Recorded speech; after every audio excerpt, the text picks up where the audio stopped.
뉴스의 진수를 보여주는 인터뷰 뉴진수. 청취율 조사 기간입니다. 02로 시작되는 전화가 오면은 뉴스레터 K라고 대답해 주시면 감사하겠습니다. 청취율 조사 기념 이벤트도 준비했습니다. 방송 중 사연 보내주시면은 추첨을 통해서 치킨 교환권 보내드리겠습니다. 문자 샵 9730, 짧은 문자 50원, 긴 문자는 100원, 어플리케이션 콩으로 보내시면 무료입니다. 유튜브 KBS 1라디오 계정 채팅으로도 얘기 나누실 수 있습니다. 자, 지금부터는 민주당 박주민 의원과 함께 핵심 현안 관련 민주당 입장과 생각을 들어보겠습니다. 박주민 의원님 스튜디오에 나오셨습니다. 박 의원님 어서 오세요. 네, 안녕하십니까. 자, 오늘 역시 가장 핫한 뉴스는 이제 박종준 경호처장의 경찰 출석 문제고요. 그다음에 더 어떻게 보면 뭐 더 큰 뉴스라고도 할 수 있는 게 사직서를 냈는데 그거를 최상목 권한대행이 수리했다. 네. 이 상황은 어떻게 우리가 해석해야 됩니까? 일단 박종준 경호처장이 출석한 거에 대해서 여러 이야기가 있었던 거죠. 시간 네. 끌기 아니냐라는 이야기도 있었고, 반면에 이제 좀 내부 사정을 아는 분들은 네. 사실상 그 대통령 경호처 내에 진짜 강경파는 따로 있다. 그러니까 즉 김성훈 차장이라든지 이강우 본부장인데, 김 차장은 이번에 이제 대행이 된 거죠. 네네, 이 두 사람들과 생각이 달랐던 박종준 경호처장이 사실상 밀려나면서 빠져나간 거다. 이렇게 보는 사람들도 있어요. 근데 제가 좀 내부 사정을 좀 잘 아는 분들에게 들어보니까 예. 첫 번째 시나리오 시간 끌기보다는 두 번째 시나리오일 가능성이 크다고 하네요. 예. 두 번째 물론 시나리오. 뭐 그것도 정확한 건 아니고요. 예, 예. 뭐 어쨌든 들려오는 이야기죠. 지금 예. 만약에 그 분석이 맞다면 더 강하게 저기 어떤 체포영장 집행 시도에 더 강하게 맞선다 이런 뜻으로 해석을 해도 되나요? 그러니까 뭐 경호처의 모든 사람이 그런 건 아니고요. 네네. 경호처의 이제 소위 말하는 김건희 라인이 그렇게 생각을 하는 거죠. 뭐 다 아시는 것처럼 오늘 다른 매체에서 보도가 좀 됐는데 네네. 경호처에 있는 분이 직접 문자로 그 방송에 제보한 내용이잖아요. 본인들은 네네. 동의하지 않는데 어쩔 수 없다. 그래서 차라리 이번에 2차 집행이 잘 돼서 이 상황이 해결되길 바란다는 문자를 방송으로 보내온 거 아닙니까? 네. 저도 이런 얘기 많이 제보받고 있거든요. 경호처 직원. 예, 경호처 직원에. 네. 예, 그래서 뭐 경호처가 그렇다 이렇게 보는 것도 저희들은 정확한 것 같지는 않고요. 경호처에 한두 명이 그런 것 같고 심지어 그런 가운데 이제 경호처장도 난 도저히 안 되겠다라고 해서 사표를 내고 나온 거죠. 그렇죠. 예. 오늘 출두하기 전에 사표를 낸 거죠. 그런 거죠. 예. 그러니까 만약에 이제 시간 끌기용이었으면은 사표를 안 내고 나와서 체포영장 발부를 모면하는 형식으로 진행이 됐을 텐데 네. 사표를 내고 나왔다는 건 나 이제 안 한다는 얘기거든요. 네. 예. 자기는 손을 뗀다. 네. 어쨌든 자 그러면서 어쨌든 출두하면서 뭐라 그랬냐면요. 뭐 여러 가지 얘기를 했습니다. 박정준 경호처장이 그거 한두 가지 따져볼게요. 자 체포영장 집행과 관련해서 자 우리나라 국격에 맞게 대통령에게 적정한 수사 절차가 진행됐으면 한다. 어떠한 경우에도 물리적 충돌이나 유혈 사태가 일어나서는 안 된다. 또 뭐 최상목 대통령 권한대행이 여러 차례 중재를 권해드렸는데 답을 얻지 못했다. 뭐 이런 얘기들을 했어요. 자, 이런 발언들에 대해서는 어떻게 보십니까?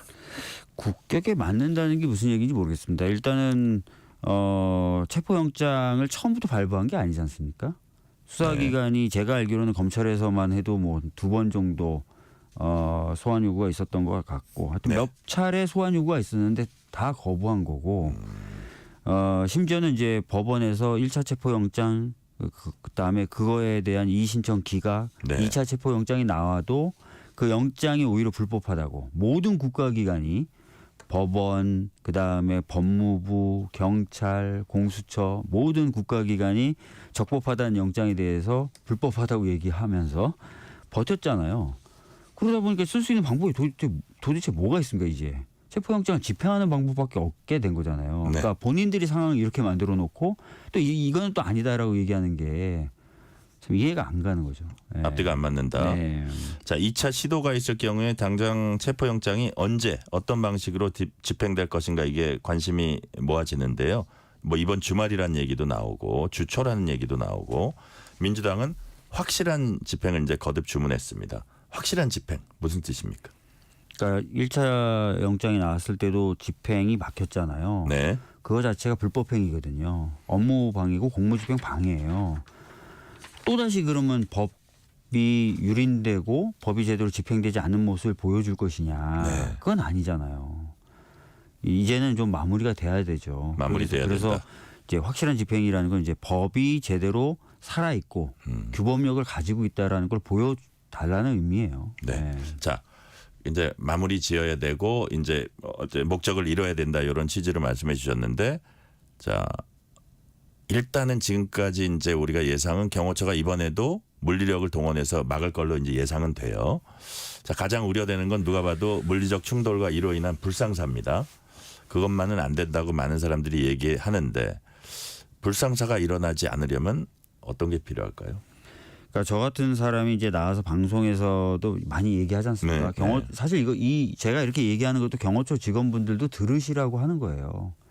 자, 대통령의 경호 등에 관한 법률을 보면요. 네. 2조의 경호에 대해서 정의 규정이 네, 나와 네. 있어요. 뭐라고 돼 있냐면 경호 대상자의 생명과 재산에 위해가 발생했을 때 그 위해를 제거하거나 방지하는 게 경호다라고 되어 있어요. 근데 이 경우가 과연 위해냐? 예, 법을 한번 보실 필요가 있어요. 네네. 자, 수사기관으로 오세요. 그래서 조사를 받으세요라고 해서 수사기관에 나가서 조사를 받는 게 생명의 위해가 발생하는 겁니까? 아니면 재산의 침해가 발생하는 거예요? 그게 아니라는 말씀이시죠? 아니, 진행자분은 어떻게 생각하세요? 저한테 질문하시는 거예요? 예. 아니, 이 당연한 논쟁이지 않습니까? 제가 어제 다 물어봤어요. 네네. 대정부 질문할 때도 공수처장님 혹시 폭행하십니까? 수사 대상자들. 아니면 돈 뜯어내세요. 아니라고 하고 경찰 차장한테도 경찰에서 수사하면은 폭행하고 고문합니까? 아니라는 거잖아요. 다시 말씀드리면 대통령 경호 등에 관한 법률에 따라서도 경호가 발동할 수 있는 요건이 안 돼요. 그렇지 않습니까? 우리나라 국가의 공적 수사기관이 폭행하는 데가 아니잖아요. 생명을 침해하는 데가 아니지 않습니까? 돈을 뜯어내는 데가 아니잖아요. 본인이 검찰총장 출신 아닙니까? 따라서 이거는 경호가 발동할 수 있는 요건이 아니기 때문에 그럼에도 불구하고 경호처 직원들 동원해서 물리려고 막는다. 이 자체가 불법적인 것이 돼버리는 거예요. 왜 젊은 경호처 직원들이 이 불법 행위에 동원이 돼야 됩니까? 본인이 정치적 책임, 수사상 책임 안 피한다면서 그럼 나가서 당당하면 수사 받으면 되는 거예요. 그리고 체포영장에 대해서도요. 네. 형사소송법에 따르면 체포된 이후에 체포적부심이라고 그 적부에 대해서 다툴 수 있는 제도가 마련돼 있어요. 체포영장 발부 자체의 위법을 다툴 수 있는 제도는 없어요. 근데 끊임없이 그거를 문제 삼고 있잖아요. 그렇게 되면 어떻게 되냐면 앞으로 영장에 의한 체포는 불가능해져요. 그렇잖아요. 누구든 그럴 거 아니에요. 나 체포영장 발부됐지만 나 그 체포영장에 이의 있어. 이러면 안 되는 거 아니에요. 안 돼야 되는 거 아니에요. 나쁜 전례를 남긴다. 우리나라 헌법에 법 앞에 만인이 평등하게 돼 있잖아요. 그럼 앞으로 체포영장 들고 오면 체포영장 발부됐어요? 그렇지만 저 이의 있어요. 그럼 영장제도가 무너지는 거예요. 그렇기 때문에 체포영장의 경우에는 체포된 다음에서야 다툴 수 있는 제도를 만들어놨어요. 형사소송법에. 네. 지금 대통령이 내고 있는 문서나 서류, 이의 신청 다 법에 없는 제도예요. 그걸 결정문에 써놨어요. 법원이. 그런 제도는 없다. 그렇지만 판단해 준다. 왜냐하면 이게 허용되면 앞으로는 아까 말씀드렸던 대로 체포영장이라는 제도는 쓸 수가 없어요. 영장에 대해서 계속 이의를 제기하면 예를 들어서 살인범이든 강도범이든 아니면 잡범이든 체포영장 들고 와도 나 이의 있어요. 이러면 어떻게 할 건데 앞으로는 하지 말라는 얘기잖아요. 이의 있으면. 근데 그런 사회를 꿈꿉니까 우리가 지금? 국민의힘 의원들도 그런 사회를 꿈꾸는 거예요. 자, 국민의힘 의원 얘기하셨으니까 우리 박주민 의원님은 어제 긴급 현안 질의에서 국민의힘 의원들이 스크럼 짜고 영장 집행 막으면 국회의원이라고 해서 봐주지 말고 체포하시면 됩니다. 아시겠죠? 했더니 공수처장께서 알겠습니다. 하던 대화를 이제 하셨어요. 똑같은 논리예요. 그러니까 네. 지금 영장이 발부됐고 영장을 집행하는 거잖아요.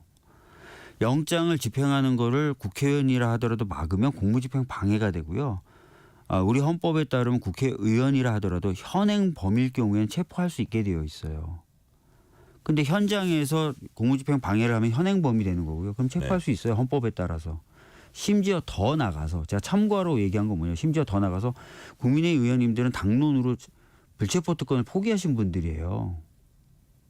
자, 그러면 네. 아까 이제 말씀하신 대로 영장이 발부된 데 대해서는 어쨌든 이의를 제기할 수 없는 거고 그냥 따르면 되는 거다 이렇게 말씀을 하셨잖아요. 제도가 마련돼 있지 않아요. 네. 영장제도 체포영장에 실질적 이유를 달성하기 위해서 시스템적으로 예. 영장 발부의 위법성 자체를 다툴 수 있는 제도가 형사소송법에 마련돼 있지 않아요. 예를 들어서 윤 대통령 변호인단이 2차 체포영장에 대해서도 헌재 권한쟁의 심판 효력정지 가처분 신청 낸 것도 제도에 기반하지 않은 행위라고 아니 그거는 할 수 있는데 그거 냈다고 해서 영장의 효력이 멈추지 않아요. 그 말씀이시군요. 예. 그리고 형사소송법에는 제도가 없어요. 그래서 헌법상 제도를 쓴 건데 헌법상 이 제도를 쓴다고 해서 영장의 효력이 멈추지 않아요. 이걸 냈다고 해서. 근데도 거부하는 거예요. 네. 그럼 앞으로 똑같이 말씀드릴게요. 다시 한번 반복해서 누군가 잘못을 해서 체포영장을 들고 왔는데 나 이의 있어. 나 저 헌재에다가 이의 신청할 거니까 결과 나올 때까지 기다려. 그럼 영장 못 써요. 이의 신청하더라도 영장의 효력은 정지되지 않기 때문에 체포돼야 되는 거예요. 네. 자, 박주민 의원님은 어제 이제 국회 긴급 현안 질의에서 여러 가지 말씀하셨는데 뭐 어떻게 보면 큰 틀의 말씀이었던 것 같아요. 이거는 탄핵과 내란 관련 수사가 빨리 진행되는 게 헌정 질서와 안정을 회복하는 것이다. 지금 한번 윤 보십시오. 대통령 측이 일단 기본적으로는 지연 작전을 펴고 있다고 보시는 건가요? 기현 작전은 상당히 펼치고 있죠. 아까 말씀드렸던 대로 형사소송법상 다툴 수 없는 제도인데도 계속 네. 문제 제기를 하면서 시간을 끌고 있고 헌법재판의 경우에도 그 송달을 받지 않는다 그래서 박근혜 대통령 때보다 지금 일주일 더 늦게 시작이 되고 있잖아요. 예. 그러니까 이거에 굉장히 지연 작전을 쓰고 있다라고 보시면 될 것 같고 이렇게 지연이 되는 동안 계속 법은 망가지고 있고 법이 집행이 안 된다는 모습을 보여주고 있는 거예요. 온 국민들이 지금 보고 있는 거죠. 그래? 체포영장? 나도 무시해도 되겠구나. 이걸 자꾸 보여주고 있는 거고요. 헌재가 서류 보냈어? 나도 그냥 집안에 있으면서도 안 받으면 돼. 이렇게 지금 돼버리고 있는 거고. 참 큰일이에요. 점점. 예. 자, 이 부분은 어떻게 보세요? 그 내란 혐의 수사 주체 공수처가 되는 게 맞느냐? 이게 이제 윤 대통령 측에서 제기하는 논점 중에 하나고 체포영장을 왜 서부지법이 아닌 중앙지법에서 발부해야 한다. 뭐 이런 거. 자, 일단 공수처 부분만 보면은 수사 주체 부분을 어쨌든 논란을 잡고 이제 이론을 제기하니까 차라리 경찰에 넘겨가지고 좀 깔끔하게 하는 방법은 어렵나요? 김용현이라고 하는 전 국방부 장관도 구속돼 있어요. 네. 검찰이 구속시켰죠. 경찰 아니잖아요. 내란죄예요. 똑같은 프로세스죠. 맞잖아요. 경찰이 김용현 구속한 게 아니잖아요. 검찰이 했죠. 검찰이 했잖아요. 경찰만 수사권 갖고 있다면서요. 거기에 대해서 왜 얘기 안 하는데요? 똑같은 케이스예요. 내란죄 수사권은 경찰만 들고 있다. 근데 김용현은 어떻게 검찰에 의해서 내란 중요 임무 종사자로 구속이 됩니까? 기소까지 됐잖아요. 거기에 법원이 브레이크를 건 적이 있습니까? 구속영장 발부해 줬잖아요. 자, 박주민 의원님께서는 이런 말씀도 하셨습니다. 형사소송 절차에 관여하는 모든 국가기관에서 체포영장이 적절하다고 했고 선관위는 부정선거가 없었다고 해도 윤 대통령은 믿지 않는다. 윤 대통령 측의 주장이 현실과 동떨어져 있다. 이런 말씀이신가요? 그러니까 부정선거 관련돼서도 제가 너무 답답해서 네. 더 얘기하고 싶었는데 그날 시간이 좀 부족했거든요. 예. 선관위가 아무 문제 없다고 얘기했죠. 국정원이 아무 문제 없다 그랬죠. 검찰이 아무 문제 없다 그랬고요. 법원이 아무 문제 없다 그랬어요. 부정선거에 대해서. 네. 검찰은 관련 사건 수사했고요. 법원은 관련된 사건에 대해서 심사해서 그 판결을 내렸고요. 국정원은 서버를 다 점검했고요. 선관위는 이 업무를 다 총괄하면서 아무 문제 없다 그랬어요. 선거에 관련된 모든 기관들이 문제 없다 그랬어요. 근데 대통령만 부정선거라고 그러는 거예요. 근데 이 사람들 다 대통령 임명이잖아요. 선관위 사무처장 대통령 임명해서 대학 동기. 국정원 원장 차장 다 대통령 임명한 거잖아요. 대법원장 다 대통령 임명했잖아요. 검찰총장 대통령 임명했잖아. 자기가 임명한 사람들이 다 점검해봤더니 문제없다고 보고하고 정식 보고서까지 다 올렸는데 왜 부정선거가 있다고 자꾸 생각하고 혼자서? 주장하냐고요. 네. 그러면 딱 하나 가능성이 있어요. 예. 대통령이 생각한 대로 되려면 심지어 내가 임명을 했지만 이 기관의 장이라든지 사무를 총괄하는 사람을 내가 임명했지만 그래도 난 이 사람들 포함해서 그 기관을 못 믿겠다. 왜? 이 모든 국가기관이 다 오염됐다. 뭔가에 의해서 오염됐다. 그래서 난 믿을 수 없다. 이게 성립돼야 되는 거예요.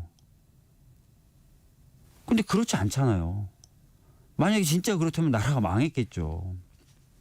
자, 박주민 의원님, 아까 이제 박근혜 탄핵 절차 시작보다 늦어졌다 지연 작전 말씀하셨는데 윤석열 대통령 변호인단에선 또 이런 얘기합니다. 헌재가 변론기일 5차례 미리 지정하고 신속 심리 예고한 데 대해서 자칫 잘못하면 피청구인 즉 윤 대통령 측이죠. 방어권이 충분히 보장되지 않을 수 있다. 이 부분은 어떻게 보십니까?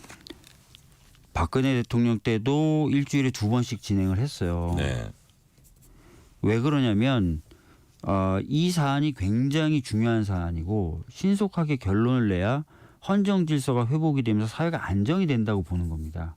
그래서 180일이라는 기간이 있지만 노무현 전 대통령님의 경우에는 64일 만에 결정이 났어요. 3분의 1 만에. 예. 박근혜 대통령도 91일 만에 결론이 났어요. 그렇거든요. 이분들이 절반 3분의 1밖에 시간이 안 걸렸다고 해서 막 항의하고 그러지 않았죠. 신속하게 결론이 나는 게 맞아요. 전체 국가와 사회를 생각했을 때.